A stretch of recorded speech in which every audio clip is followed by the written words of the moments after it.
ഞങ്ങൾ എല്ലാ വീക്കെൻഡിലും ഇതുപോലെ പുറത്തുനിന്നാണ് കേട്ടോ ഓഫീസിൽ ഫുഡ് കഴിക്കാറുള്ളത്. അപ്പോൾ ഇപ്രാവശ്യം ഞങ്ങൾ വെറൈറ്റി ആയിട്ട് 3 തരം ഡിഷുകൾ ഓർഡർ ചെയ്യാമെന്ന് വിചാരിച്ചു. ഫസ്റ്റ് ഓർഡർ ചെയ്തത് മഞ്ചൂരിയൻ റൈസ് ആയിരുന്നു കേട്ടോ. അത് അത്യാവശ്യം നല്ല ക്വാണ്ടിറ്റി ഉണ്ടായിരുന്നു. ഞങ്ങളിത് എല്ലാവർക്കും കൂടി തികയില്ല എന്ന് വിചാരിച്ചിട്ട് ബാക്കി നൂഡിൽസും ബിരിയാണിയും ഒക്കെ ഓർഡർ ചെയ്തതായിരുന്നു. പക്ഷെ ഇത് തന്നെ അത്യാവശ്യം ക്വാണ്ടിറ്റി ഉണ്ടായിരുന്നത്. ഞങ്ങൾ ഓർഡർ ചെയ്തത് തൃശ്ശൂർ പൂത്തോടുള്ള മിങ് പാലസ് എന്നാണ് കേട്ടോ. ഈ ഡിഷിൻ്റെ പ്രത്യേകത എന്താണെന്ന് വെച്ച് കഴിഞ്ഞാൽ ഇതിലിങ്ങനെ ഫ്രൈ ചെയ്തിട്ടേക്കുന്ന ആ ചിക്കൻ ഉണ്ടല്ലോ, അതിന് തന്നെ ഒരു വല്ലാത്ത ടേസ്റ്റാണ്. നമുക്കിതിൻ്റെ കൂടെ എക്സ്ട്രാ വേറെ കറിയും ഒന്നും വേണ്ട, ഇത് മാത്രം മതിയാവും കഴിക്കാൻ. അതിനുശേഷം ഞങ്ങൾ നൂഡിൽസാണ് കേട്ടോ എടുത്തത്. നൂഡിൽസ് ചിക്കൻ നൂഡിൽസ് ആയിരുന്നു. പിന്നെ എക്സ്ട്രാ ഒരു ബിരിയാണിയും വാങ്ങിച്ചിട്ടുണ്ടായിരുന്നു.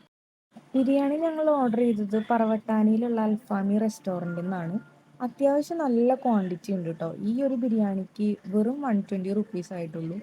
നല്ല വലിയ 2 പീസും അത്യാവശ്യം 2 പേർക്ക് കഴിക്കാൻ പറ്റുന്ന റൈസും ഒക്കെ ഉണ്ട്. പിന്നെ ഇപ്പോൾ ഇടുന്ന സാധനം ഉണ്ടല്ലോ, അത് മഞ്ചൂരിയൻ റൈസിൻ്റെ കൂടെ എക്സ്ട്രാ കിട്ടിയിട്ടുള്ളതാണ്. സത്യം പറഞ്ഞാൽ ഇത് കൂടി മിക്സാക്കി കഴിക്കേണ്ടതാണ്. പക്ഷെ അത് തന്നെ തിന്നാനും നല്ല ടേസ്റ്റ് ഉണ്ട്. പിന്നെ ഞങ്ങൾ വേറൊരു ഐറ്റം കൂടി ഓർഡർ ചെയ്തിട്ടുണ്ടായിരുന്നു, ഡ്രാഗൺ ചിക്കൻ. അതും മിങ് പാലസിൽ നിന്ന് തന്നെയാണ് ഓർഡർ ചെയ്തത്.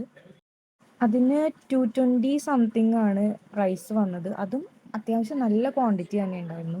സത്യം പറഞ്ഞത് എല്ലാത്തിൻ്റെ ആവശ്യമൊന്നും ഉണ്ടായിരുന്നില്ല. ഞങ്ങൾ തികയില്ല എന്ന് വെച്ചിട്ടാണ് ഇത്രയും ഓർഡർ ചെയ്തത്. ഇതിപ്പോൾ ഏതാണ്ട് നമ്മൾ കല്യാണത്തിനൊക്കെ പോയിട്ട് ബുഫേക്ക് പ്ലേറ്റും പിടിച്ച് നിൽക്കണ അവസ്ഥയായി. ദിവ്യേച്ചി ആദ്യം കഴിച്ചത് മഞ്ചൂരിയൻ റൈസാണ്. അത് സ്റ്റാർട്ടിങ് കഴിച്ചപ്പോൾ തന്നെ അതിൻ്റെ ഒരു ഫ്ലേവർ കിട്ടിയപ്പോൾ കണ്ടിന്യൂസ് ആയിട്ട് ആൾ തന്നെ കഴിച്ചുകൊണ്ടിരുന്നു. ശ്രീബയ്ക്ക് ഏറ്റവും ഇഷ്ടപ്പെട്ടത് ഡ്രാഗൺ ചിക്കനാണ്. അതിൻ്റെ ഫ്ലേവർ എന്ന് വെച്ച് കഴിഞ്ഞാൽ കുറച്ച് സ്വീറ്റ്, കുറച്ച് സ്പൈസി ആൻഡ് സെമി ഗ്രേവി ആയിട്ടാണ് കിട്ടിയത്. അതുകൊണ്ട് തന്നെ അത്യാവശ്യം നല്ലോണം കഴിക്കാൻ പറ്റും അത്.